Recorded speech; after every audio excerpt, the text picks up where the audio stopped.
Hello guys, welcome back to my channel. तर मी देवाचं पारायण केलं मागच्या आठवड्यामध्ये व्यंकटेश स्तोत्राचं. आणि लॉकडाऊनपासून अशा बऱ्याचशा गोष्टी घडल्या ज्यामुळे मला खूप त्रास होत होता, मानसिक त्रास होत होता. आणि बरीचशी ट्रीटमेंट केली, हॉस्पिटलमध्ये दाखवले, MRI काढला, पण त्याच्यामध्ये मानसिक त्रास दिसून येत नाही. आपल्याला माहिती आहे की असे काही आजार आहेत की कुठल्याही मशिनरीमध्ये दिसून येत नाही, जसं की नैराश्य आहे, मानसिक त्रास आहे, किंवा मनात सतत सतत तेच विचार आहेत. आणि श्रेयस झाल्यापासून तर गेले 6 वर्ष झालं माझं आयुष्य असंच चाललेलं आहे. पण त्यातूनही लॉकडाऊनच्या काळामध्ये सुरुवातीला मी गावी राहिली, परत 6 महिन्यानंतर मिस्टरांनी जॉब सोडून गावी आले, परत रिटर्न लवकर यायला होतच नव्हतं, मार्गच मिळत नव्हता रिटर्न यायचा. तर मग काय कसं काहीच कळत नव्हतं. त्यातून श्रेयस आजारी, म्हणजे छोट्या मोठ्या आजार तर खूप होतात त्याला, पण एकदा असा आजारी पडला की त्याला आयसीयूमध्ये भरती करावं लागलं. ते 8 दिवसासाठी त्याला श्वास घेता येत नव्हता, श्वास आतमध्ये पण पोहोचत नव्हता, म्हणून डॉक्टरांनी त्याला व्हेंटिलेटरवरती सुद्धा ठेवलं 3 दिवस. मग त्यावेळेस मात्र खूप खूप मानसिक त्रास झाला, कारण माझं मूल काही वेळासाठी जर मी लेट केला असता तर माझं मूल कदाचित खूप सिरियस कंडिशनमध्ये राहिलं असतं, असं त्याची परिस्थिती होती. आणि मी देवाला सतत प्रार्थना करत, मला काहीच मार्ग मिळत नव्हता. तर मी देवाला सतत प्रार्थना करत होते की देवा मला काहीतरी असा मार्ग मिळू दे जेणेकरून मी वापस मुंबईला जाईन, कारण त्याच्यामागे भरपूर कारणं होती मुंबईला येण्यामागं. श्रेष्ठ हॉस्पिटल म्हणा, किंवा विधीचं शिक्षण म्हणा, किंवा अजून बऱ्याचशा गोष्टी, आणि छोट्या छोट्या गोष्टी आपण सांगू शकत नाही, अशा बऱ्याचशा गोष्टी होत्या.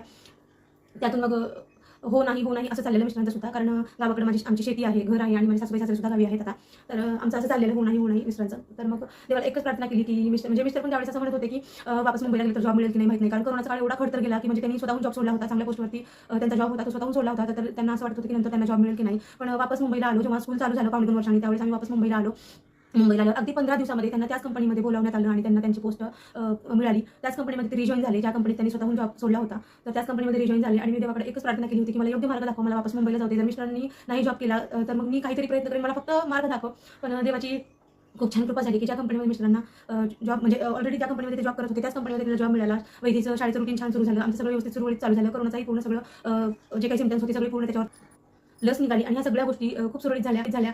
फक्त आपण देवावरती श्रद्धा ठेवलो आणि देवाच्या समोर हात जोडून बसलो तर देव आपल्याला मार्ग दाखवत नाही. तर आपल्याला प्रामाणिकपणा आणि आपली मेहनत सुद्धा तेवढीच खूप महत्त्वाची आहे. कारण मी इथं मुंबईत आले तसं माझं सगळ्या गोष्टी अशा चालू होत्या की मला देवाने एक चान्स दिला, तर मला ह्याला सक्सेस करायचं आहे योग्य. तर सुरुवातीचे 15 दिवस मिस्टर घरी होते, तर मला म्हणजे असं वाटत होतं की कधी त्यांना कुठेतरी जॉब मिळतो आणि ते रिजॉइन होतात, कुठेतरी जॉब मिळतो आणि ते रिजॉइन होतात, असं माझ्या मनामध्ये सतत होत राहायचं.